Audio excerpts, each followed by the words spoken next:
Not quite my tempo.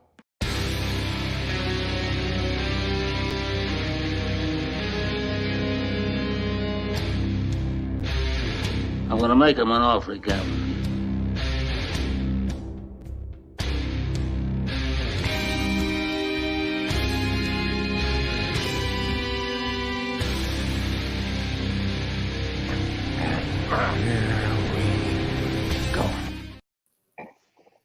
Hello, everybody. We're back for another episode of Multiplex Loves Movies. This is episode 72. We've been 72 of these things, and I think we have a collective 72 views. So thank you to the fans out there of the show. Welcome back to the show. We've got a full panel tonight. Over here, we've got manager extraordinaire Cody Newberry. Cody, welcome back. How are you? Wait, this is Multiplex of movies. I thought this was like a reunion, like a family reunion of some sort, because I'm surrounded by family members, and these are not mine. No, I'm good. I'm super passionate of the stories we're talking about tonight. I'm super passionate to be here, and I'm going to bring this energy all night. So let's do this. Yikes! Okay. Also, the weekly person who's here all the time. She loves being here. She never complains about having to go into the other room. It's Maggie. Maggie, how are you? I'm cold, Tim. That's why I don't want to be in this room. It is cold. I'm just holding this tea to my nose to warm my nose. Her hands do look red. Like they do look cold. Right? I'm like dying. It's so cold in here. But otherwise, I'm good. You started school today. How was it? Pretty boring. It's fair. Checks out. Yeah. It's fair. And then we also have Robert Parker, the Spobbit. How are you? It's accurate. I also started school today. I'm also quite cold. Neither of those are true. One thing that is true is I don't know if Cody's thing was a bit. It's an inside joke. You'll find out. You'll find out. All right. Well, not one either. Let's get into the show. We're going to talk about some movie news and hopefully have and Robert is gone. Goodbye, Robert, forever. Okay, maybe he'll show back up. He said, you know what? That's you. Are we supposed to do the Mazzario bit of shooting and stuff? I just had to get the fuck out of Dodge. Well, let's start off with actually some breaking news that came out today. I'm very interested to see what Maggie and Robert think about this. I don't know what Cody's going to think about this, but Warner Brothers has announced a new Wonka film, a prequel, because Hollywood can't stop themselves. It's going to be from the director of the Paddington films, Paul King, and it's coming to theaters in 2023. So Cody, I'll start with you because I don't know where you stand on like Willy Wonka and everything. A Wonka prequel, not having to do with the little boy Charlie. What do you think? So I think I've broke this news to Robert before because I know how Robert sits in this movie. I don't think this movie is very good, the original. I just don't. I think it's very nostalgic. I think there are some great scenes. I think Gene Wilder is amazing in that film. But overall, the film itself, meh for me at best. I can understand why people like it. Then Charlie and the Chocolate Factory came, and that thing is a steaming pile of shit. One of the worst things I've ever seen in my life. I just don't like. I like the mystery behind Wonka. I don't need to see his upbringing or where he started making chocolate in the back alley and then ran into or went to this other island and found a bunch of Oompa Loompas and then kidnapped them and brought them. I don't need to know where there's a lot of crime behind Wonka, I believe, unless it's a crime story. I don't give two shits about a prequel. Do not care. Didn't know this was a possibility. I don't even know who they get to cast this. I like the Paddington director because I think the two Paddington films are the most delightful films ever brought to screen ever. But I don't need to see Wonka ever again. Let Gene Wilder be the Wonka that everybody remembers and rip all the DVDs and physical copies of Charlie off and no one needs to see it. And then we'll believe that happens. To answer Cody's question, the two actors that they are eyeing right now are Timothée Chalamet and Tom Holland. Maggie, we'll go to you. Timothy Chalamet, Tom All the Holland. most kid-looking people. I was gonna Tom say Holland. those are like babies. What sort of prequel is like? This is very prequel-y, I guess. Like him as a young He's gonna be man. making marmalade in Panama. Well, and I thought we And got then- his backstory in Charlie and the Chocolate Factory. Wasn't his dad like a fucking dentist or something, and that like scarred him? Like that was in that movie. I'm pretty sure. It was. Wrong. I think you're right. I don't know why. I don't know why this is happening. I do remember liking the original. When I was a kid, we watched it a lot. I haven't seen it in forever. I don't know. I really don't think that this is something that. The only thing that is kind of okay is that the two Paddington movies are like great. So that sort of gives me hope that maybe this will be a worthwhile use of my time. But I am not. I have low expectations, I guess. I mean, but Tom Holland and Timothy Chalamet are both excellent actors, so maybe that would make it better. I really don't know. I don't know why this is happening, really, or what they're gonna do with it, because I don't think it has any basis in the books either. So they're just gonna be like making shit up as they go along. Robert, do you think that this film could be the first film in like a cross-rolled doll like cinematic universe where we cross over with Anne Hathaway's Witches and maybe Steven Spielberg's BFG? I would love to see Timothy Chalamet's Willy Wonka meet the big fucking guy. Really entertaining. No, but seriously, what do you think about this? I mean, the cinematic universe. I am very hesitant about that, but like you're right. Like Paul King is like a good director, and these two are very fine actors. But it's also Warner Brothers, True. and that is a red flag waving if I've ever seen. But yeah, I don't know. There's the some of the worst stuff about Tim Burton's Charlie and the Chocolate Factory is the whole like backstory, weird take on Willy Wonka, and he's weird kind of child predator. Like I know that's just what they did with the interpretation of the character, but like when they kept going into his backstory with the whole dentistry crap, that's where that movie went completely off the rails. I agree. I don't think there is a basis for like his backstory in the books. I don't need to see him getting like building permits and having fines for zoning violations, and like I don't need to see how he met the Oompa Loompa. I just don't give a shit because I love Gene Wilder's Willy Wonka and the Chocolate Factory, that whole movie, and I think some of the stuff about Willy Wonka is that you don't know he's just some kooky, eccentric chocolate maker, and I don't need to see how he got to be that person. And also, I don't see a way where they like in the context of the movie turn some kind of like starry-eyed Timothy Chalamet into the like eccentric but also kind of Gene Wilder. Like that's just a hard transition. I don't need to see the origins of that character. Can we see Augustus Gloop like after Augustus Gloop leaves the factory and becomes a fitness coach and like all that shit? Can we watch that? I want to see that. Right, I would rather see what happens to Mike TV in the next 10 years rather than like what happened to Willy Wonka 30 years ago. Right. Gloop coming to theaters in 2025. This movie is officially titled Wonka. It is being released March 17th, 2023. One more thing about this story I wanted to talk about real quick. It says that back in 2018, this article is from Collider, back in 2018, when they first were talking about doing this, they were eyeing 3 actors. And these 3 actors are nothing like the other 2. The 3 that they had, the closest thing to these, to Holland and Chalamet, is Ezra Miller. But the other 2 that they were seriously eyeing were Donald Glover and Ryan Gosling, who are like the what? Which are like the complete opposite of what Chalamet and Holland are at this point. They're both in their late 30s, early 40s, like very like at this point in their careers, like kind of closer to where Gene Wilder was at. Exactly.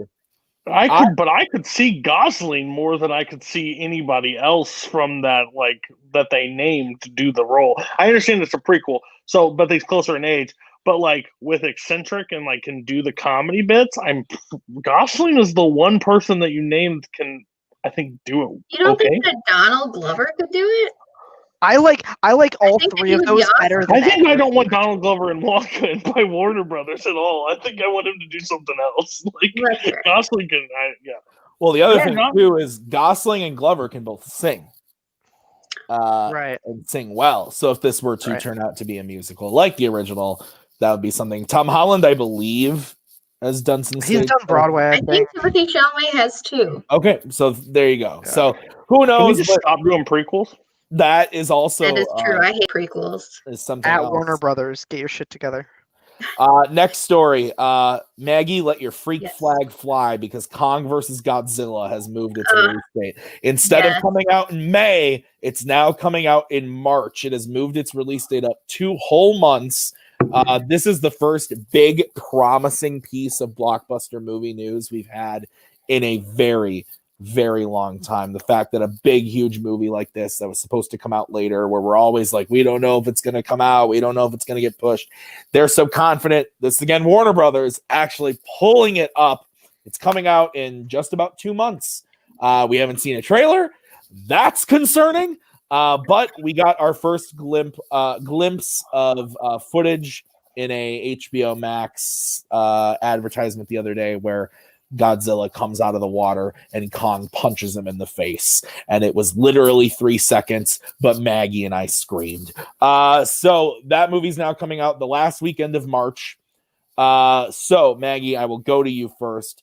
Godzilla versus Kong coming to theaters the end of March and HBO Max on the same day. Are you happy about this release date change?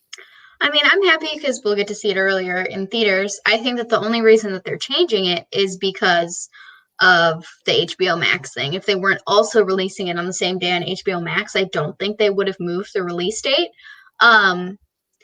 So that being said, it's sort of a win-lose situation with the whole HBO Max controversy. But the sooner I get to see my boys fight, the happier I will be. So That's fair. Robert, how do you feel about the boys fighting? Kong Skull Island is the only one of these in this franchise that I've seen. I've not seen 2014's Godzilla, and I've not seen Godzilla King of the Monsters. I know. I have been spending my last few years watching other things. Okay. But like, if it's in theaters, I'll probably go see it just to support and like go to a theater and see like a spectacle movie again. That's something that I'll definitely do. Maybe I'll watch the other two first, and probably, but also like I'm just here for blockbuster movie, like the confidence. Like I hope that that's a good sign for things that I care a little bit more about, like a Black Widow, or just to throw one out there. Like I hope that this is a good sign that studios are starting to become more confident with distribution. Yeah, absolutely. Cody, Godzilla versus Kong. Will you watch the monkey punch the lizard? Oh, absolutely.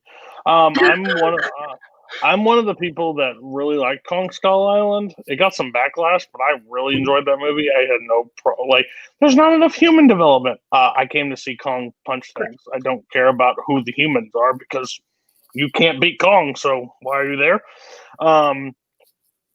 I didn't like Godzilla the first one, and I wasn't big on the second Godzilla movie. But I have hope, and I think it's smart. Again, Warner Brothers, I know I'm giving them a lot of credit here. I think it's smart to move up on the calendar because I think as we get later in the year, the theaters will start to move back into motion. With vaccines out there and people opening back up, I just think it's about the summer is going to be where we're not going to be back to normal, but we're going to be opening things up probably bigger than we were.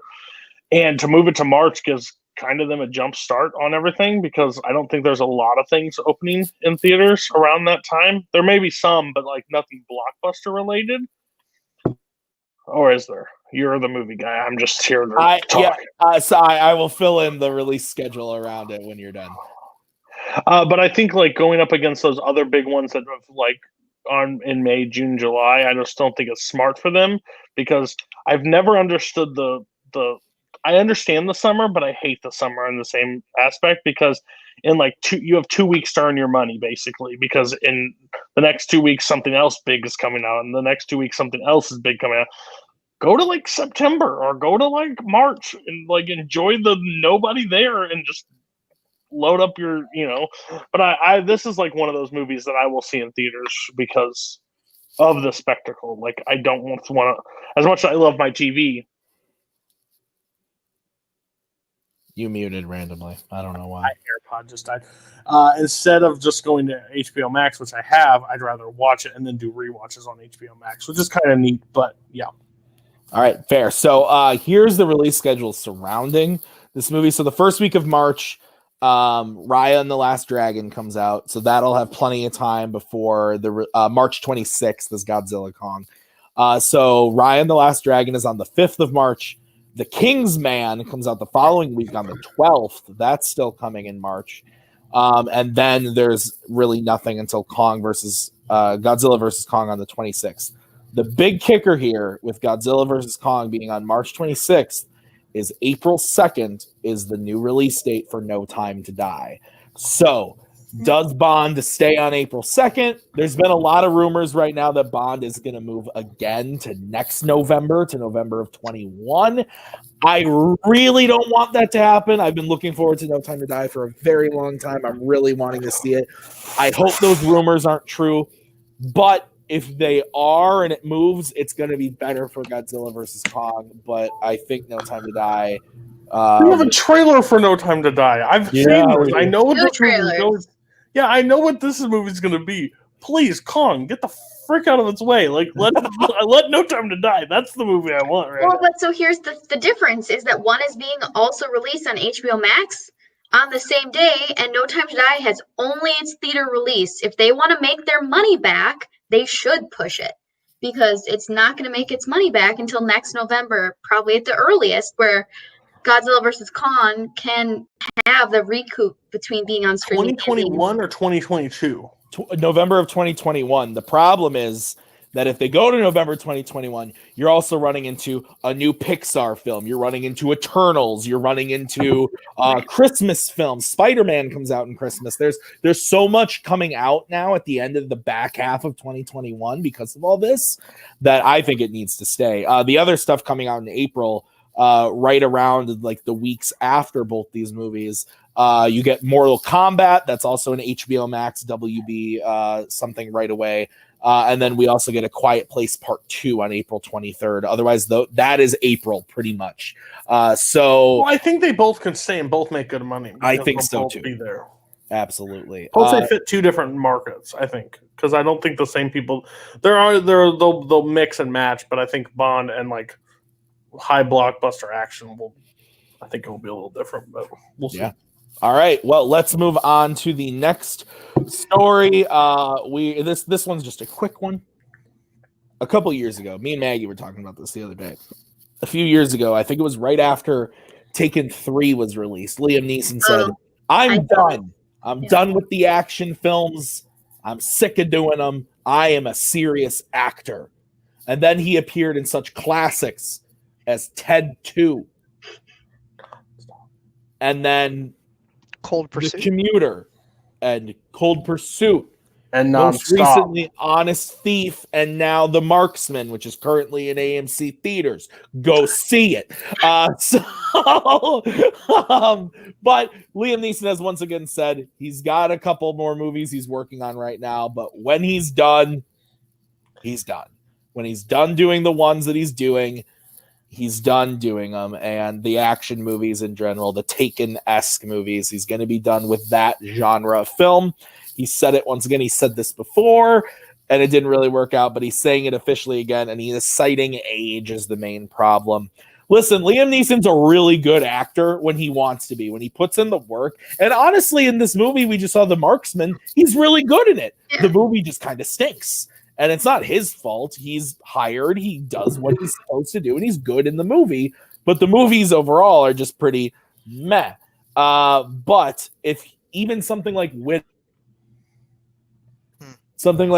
which is a movie I don't love, I didn't think was very good. It's a more drama-esque role, and he's excellent in it. So I would like to see him transfer to doing more serious stuff again. That's my hope. Robert, what do you think about Liam Neeson quitting action films? I mean, to be honest, the only one of the dozen we just listed off that I've seen was Taken, the first one. I just have not. I like the first Taken, but I haven't seen any of the other ones because they seemed like, at least when I was like working at the theater a couple of years ago, like it seemed like every 2 years there was another one, and then just another one. So like I'm happy to see him go back to dramatic acting, or a more dramatic role. They can't all be Tom Cruise, like doing the high octane action movies in their late 50s, early 60s. So I like seeing him as an actor still, but I get it, and I'm not that bummed out. I'm not like, oh man, I was so looking forward to the next one, Cold Pursuit 2, like Colder Pursuit. I just don't care. Cold Pursuit was rough.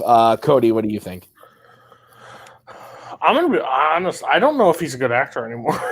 I think he's got talent, but I haven't seen him in anything like stellar for a long time. Like he's always done these movies. Even like I think there was one like something about tombstones. He was in Walk Among the Tombstones. That movie's good. That one's really good. It's just like what I want him to do is like take like a John Wayne, like Clint Eastwood approach and like do like westerns type thing, but like he was in Ballad of Buster Scruggs. He was. Okay. Marksman is also kind of a western, but like I know direction and script, like somebody that like a 310 to Yuma or a Hell or High Water or that level of stuff, like switch to where like Jeff Bridges is going with his career, because I think he'd be excellent in that stuff. Like the first Taken, I think is good. I will stand by the first Taken when that first phone call happens, but now it's just become a meme and everything. And it's just, he's been like this guy did Schindler's List. Like if we're being like, this guy is That's true. I forget about that. This guy's a dope actor. So and like, even his limited time in Gangs in New York, he's excellent in that. And Silence. Yes, he has this ability. I just think he's like in debt or something, or like something's like. Someone has kidnapped his daughter. Well, the main story was, the little backstory on Liam Neeson, like when his wife passed away, he put all his time into his work. Like he just worked nonstop because he couldn't be alone at home. So he just took everything that came. So that's one of the habits that he's into. But I was like, I just want him to run all night. I just want him to transition to like get with a good director or get with a good like script, or maybe even come up with something of his own and just do a project like that and stay away from any transportation whatsoever. Like a subway, train, plane, get the fuck off of them and do a horse and carriage or something like that. I could see it. Maggie, do you have any big thoughts on this? No, I mean, I think everything's sort of been said. I'm fine to see him keep acting. I don't really care if he keeps making these movies because I'll still probably go see them, though I didn't see Honest Thief. Or actually, I haven't seen Cold Pursuit either. I haven't seen a bunch of them. But no matter what he does, I'll still probably see it. So Cold Pursuit was bad. Cold Pursuit was rough. Honest Thief, not that bad. It's available on Vudu now. Okay, so now let's. I saved all the fandom stuff for the end of the show this time. I usually lead with the fandom stuff, but I saved it for the end. The first thing, kind of fandom, not really fandom. Cody's head is about to explode. Zack Snyder fucking kill me. Confirmed, kind of, that the Snyder Cut is back to being just one movie on HBO Max instead of a 4-part series. And it's 4 hours long. It had previously been announced that the film would be split into 4 parts and released onto HBO Max over the course of 4 weeks. That plan seems to have gone away. And the only clue we have to this is the fact that somebody was literally like on Twitter, yo, Zack Snyder, this thing gonna be a 4-part miniseries or a one-sitting movie or a one-off movie? And Snyder literally responded, one-off. So it's not official from Warner Brothers, but this is what he's saying. Right now, the rumored runtime, yes, is 4 hours, 240 minutes. We don't know for sure. We don't have a confirmed runtime. But they have confirmed it's coming in March, so we are getting it soon, very soon. Cody, go ahead.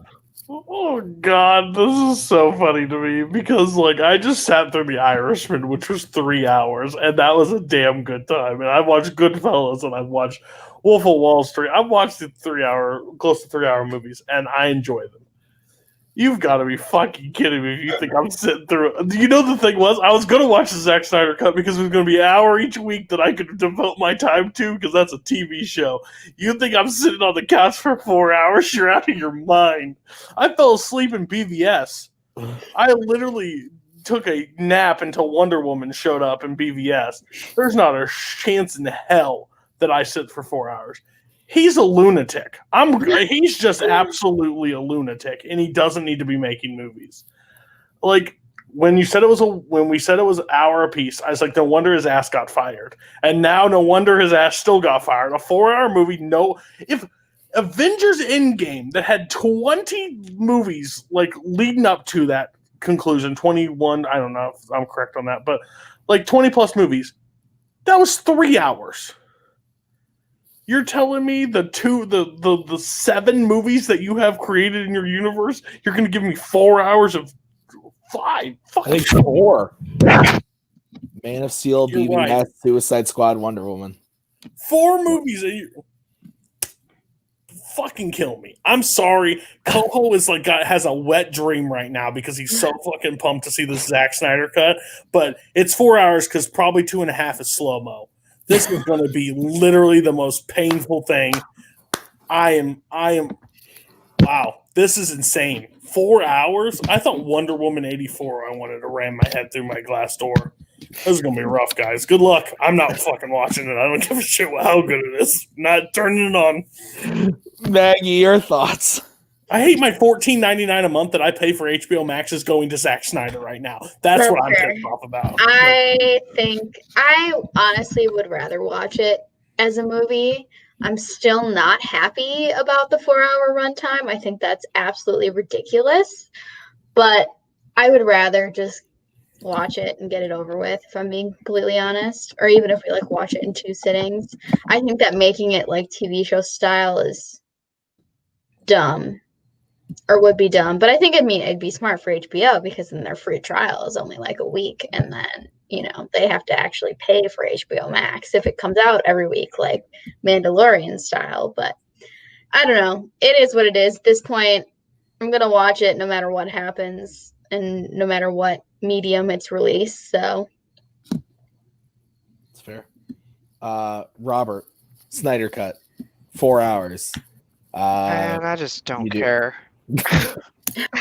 I'm gonna watch it. I'm glad it's a movie. I agree. Trying to do a series kind of thing, I think would be silly because then you have to do arcs and cliffhangers at the end of every episode, and you have to feel satisfied that it services as its own episode instead of just an overarching mini series. I don't give a shit about you.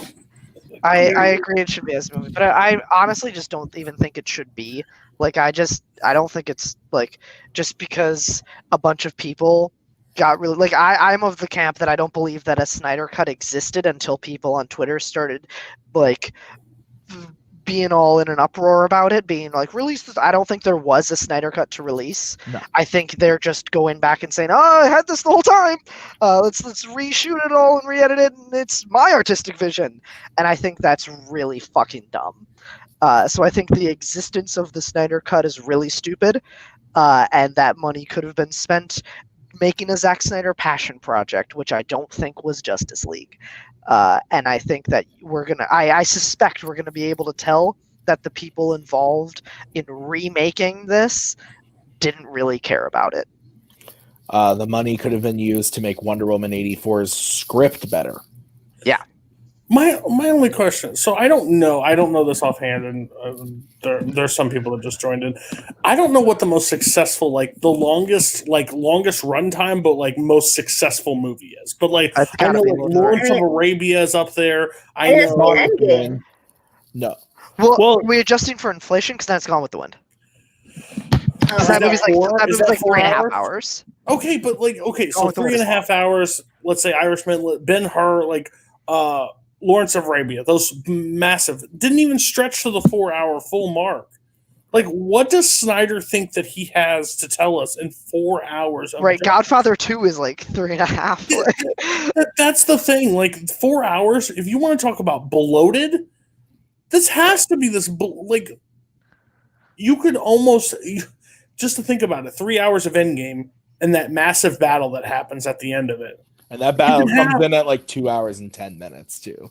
You can have like multiple battles, 2 battles basically in this entire, which makes no sense to me. I think it's a very stupid. I understand why they're doing this. This makes perfect sense because they never made full amount that they thought they were going to make on all these movies. Like BVS, they only made like $800 million, which they thought was going to be closer, way into the billions. Same thing with Justice League. It did not do it, so they're wanting to do this. But I just think 4 hours is like. I understand, and I want to just retract. Like, I understand the episodes is a dumb reason for them to do it. It's the only way that I would have been able to watch a Zack Snyder film for 4 hours. I could not sit through 4 hours of watching it. There's no way. Yeah, I think he's a terrible director, and it's gonna. Clearly, it's gonna show. I don't care what he did to Justice League. There's not enough backstory of these characters that they showed us that's gonna make this pay off anymore. And now we already see Wonder Woman 84. And now this new, like, it's gonna be a fucking disaster, I think. But Jared Leto's Joker is gonna appear in it. Right, and that makes it better. Is that real? Yeah, he's in it. That's real. He's in it with new footage they shot recently. Let's move on. That's what everybody was missing from the first Justice League. They needed more Leto. That's great. Yep. Let's move on to the next topic. We're going to go into the magical world of the Marvel Cinematic Universe. We're first going to talk about the fact that Matt Damon is apparently joining the cast of Thor 4, Thor Love and Thunder. He showed up on set. He's doing something. What's he doing? I don't know, but if it's another Nick Twohig seems to think that he's going to play the same actor playing Loki again. And I said that yesterday too. Oh, Robert. Oh, maybe Robert. Me. It was Robert who said that. I thought it was Nick. It was definitely Robert who said that. I forgot that I saw you yesterday. That was weird. You were like so far away. It was Robert. And I think that's probably plausible. This is probably going to be a one-off thing. He's not going to play like a main character or anything. But another fun Taika thing here. Robert, as you said, that was what you said yesterday. What do you think about Matt Damon being in Thor Love and Thunder? I mean, it's cool. That scene is one of the best scenes of Thor Ragnarok. The play where just everything, like Anthony Hopkins playing, Tom Hiddleston playing, like it's great. And I think less is more. Like, I don't want to see him coming in even as like a character who is like kind of integral. Like, I don't want him playing like the Nick Jonas and Jumanji character, right? Like, as somebody who's like in it for like not a major character, but who's in it for, you know, a significant amount of time, a couple of scenes, like an important character to the plot. I don't want him to be that because I think it'll just be too distracting. But also, I'm not Taika Waititi, and I trust him to be to have his artistic vision for whatever he wants Matt Damon to be. I do think my prediction is that it's just going to be another Loki play to like honor his sacrifice with the Tesseract and how he was killed by Thanos, and maybe Thanos will be played by Josh Brolin in like purple, like not actually, like it'll just be Josh Brolin, like as an actor playing Thanos. Amazing. Oh like, my god. Who knows? But I think it will be like another play. I could see that. I could see Taika being like, "Hey, Josh Brolin, let's put purple paint on your face and have you be Josh Brolin as an actor playing Thanos." Like, I think that'd be funny. Maggie, any thoughts on Matt Damon joining Thor 4? Yeah, I can't imagine that it is going to be anything other than him just playing that same guy, whether it's in a play or not, but he'll just be like an Asgardian actor. It'll be a fun cameo, I'm sure. I don't think it's anything to dwell on or worry about. Like, people are like freaking out about it on the internet, and I don't think that that's necessary. Cody, Matt Damon. I hope he's Jason Bourne. Fucking just kill some folks. No, Christ, it's Jason Bourne. Jesus Christ! It's Jason Bourne. His guardian actor. No, I hope that's the play thing. I don't think he's gonna have anything else. I thought that was one of the best parts. not the best part of Thor Ragnarok, but it was a very funny moment that I enjoyed. So I'd like to see it again. All right. Then the next piece of MCU news that we're going to talk about is the big one of the week. Chris Evans is reportedly going to return to the Marvel Cinematic Universe. To what capacity, we don't know, but it is rumored to be 1 to 2 projects. I hate this. I hate this. He tweeted that that's not true. It's not true? He tweeted that. He tweeted that like first I've heard of it, but I think he was trying to be like coy and like. I don't know. I think he was being real. People are still reporting about it. If this isn't true, bless us. I'll find his tweet. I am not interested in seeing whether it's true or not. I will just say, I'm not interested in having him back. I love Chris Evans, and I love Captain America, but I don't want to see the ending was great. I still don't love the ending because it doesn't make any fucking sense. But all in all, I like what they did. I don't need to see him return. The only way that I would be semi-okay with this is one of two things. One, he's returning as a voice for the What If show. I think that makes sense. Oh, that's probably... Well, they already did that, didn't they? But they could do more, is all I'm saying. I guess. And B would be if he were... This is Nick Twohig, is what he said, is if he were to play a Skrull. That could be interesting.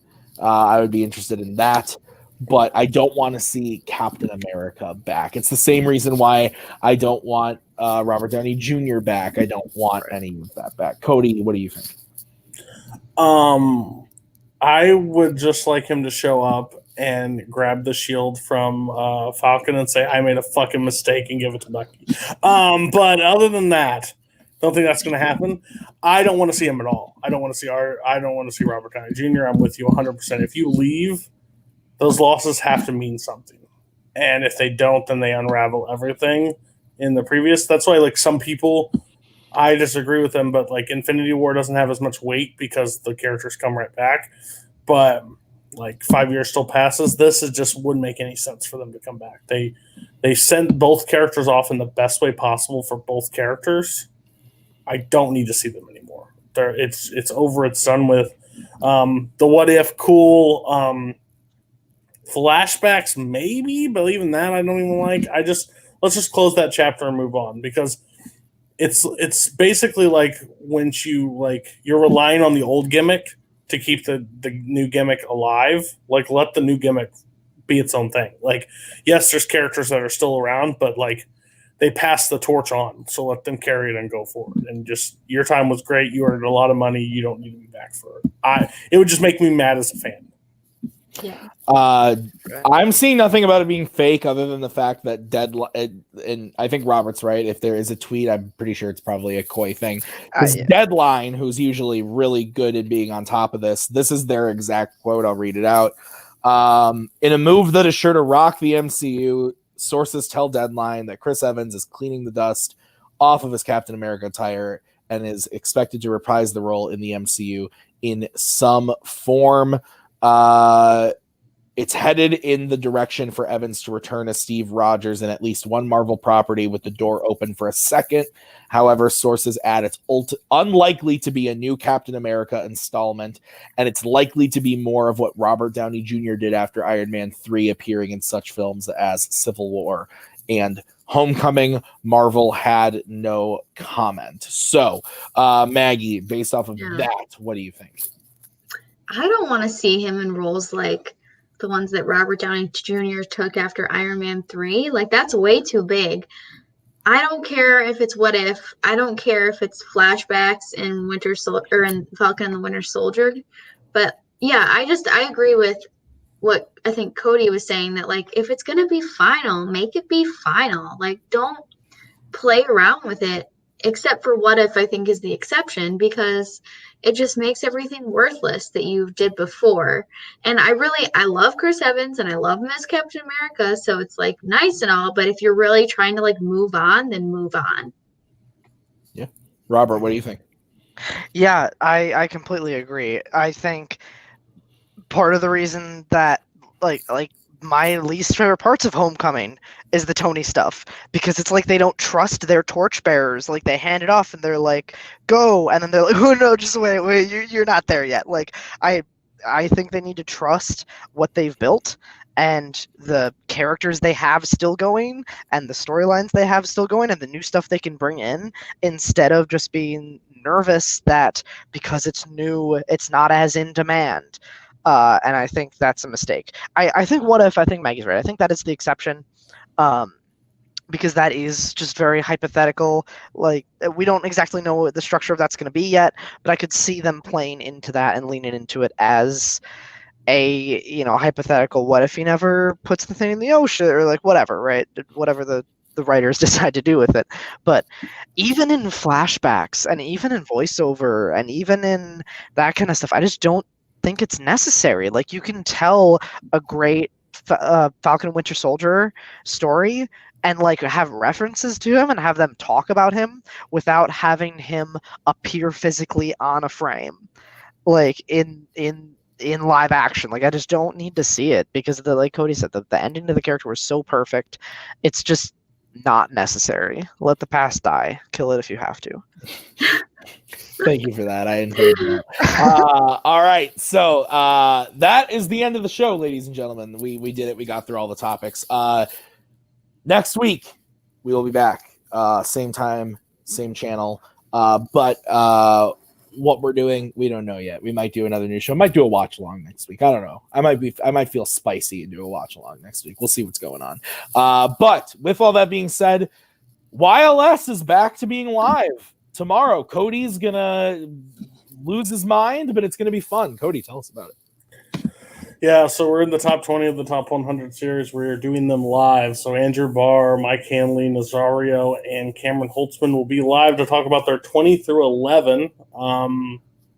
Yeah, I've watched a lot of their movies. It's going to be a fun time. I agree with some. I strongly disagree with others. And I've saved up some rage, so it's probably going to be pretty loud next tomorrow night. So tune in. That's fair. Also coming up this week on Multiplex Friday, the Manager Bowl. It's coming. You're going to find out who is going to have a new faction here at Multiplex. So that'll be very exciting. That's coming real soon on Friday. And then the following week, Warzone Free-for-All. Week after that, Fandom Fights Free-for-All. So lots of stuff. And then the season will just explode after that. War, if you want to call it. Oh, no, wait. Oh, shoot. Sorry. So anyway, we will be back next week at this time. Boom! For more whatever hijinks ensue. Guys, thank you so much for watching. Grab a Michelob Ultra, kiss your loved ones, pray Robert doesn't murder me, and have a good night. You're still here? It's over. She's out of our hair, and just when I dare to care, she says, au contraire, you're my pair of friends. I love you. Keep it together, man.